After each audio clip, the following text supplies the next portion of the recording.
కేంద్ర ప్రభుత్వం జనగణనలో కులగణన చేయాలని నిర్ణయించడం ఇది హర్షించగా విషయం. దీనికి కారణం తెలంగాణ రాష్ట్ర ప్రభుత్వం, తెలంగాణ కాంగ్రెస్ పార్టీ అని చెప్పక తప్పదు. దేశంలోనే రాహుల్ గాంధీ గారి ఆదేశం మేరకు మొట్టమొదటిసారిగా రాష్ట్రంలో కులగణన చేపట్టి ఏ జనాభా ఎంత శాతం ఉంది, ఏ కులం వారు ఎంత శాతం ఉన్నారని తేల్చి చెప్పినటువంటి ఘనత తెలంగాణ రాష్ట్ర ప్రభుత్వానికి. రాహుల్ గాంధీ యొక్క ఆలోచన మేరకు రాష్ట్ర ముఖ్యమంత్రి రేవంత్ రెడ్డి మంత్రివర్గ సభ్యులు నిర్ణయం తీసుకుని దేశంలోనే స్వతంత్ర భారతదేశంలో మొట్టమొదటిసారిగా తెలంగాణలో కులగణన చేయడం జరిగింది. దాంతోపాటు 42% పాటు రిజర్వేషన్ బీసీలకు ఇస్తూ కూడా చట్టం చేయడం జరిగింది.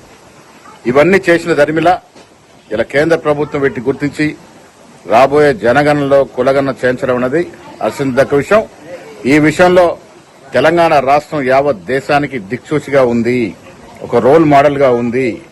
ఈ సందర్భంగా ఓబీసీల తరఫున నేను ఆనాడు ఈ యొక్క అంశాన్ని చేతబూని దేశవ్యాప్తంగా ప్రచారం చేసినటువంటి రాహుల్ గాంధీ గారికి, తక్షణమే దాన్ని అమలులోకి తీసుకొచ్చినటువంటి రేవంత్ రెడ్డి గారికి, బట్టి విక్రమార్క గారితో పాటు మంత్రివర్గ సభ్యులకి, శాసనసభ్యులకి, యావత్ తెలంగాణ కాంగ్రెస్ కార్యకర్తల తరఫున తెలంగాణ రాష్ట్ర ప్రభుత్వానికి అందరికి కూడా కృతజ్ఞతలు తెలియజేస్తా ఉన్నాను.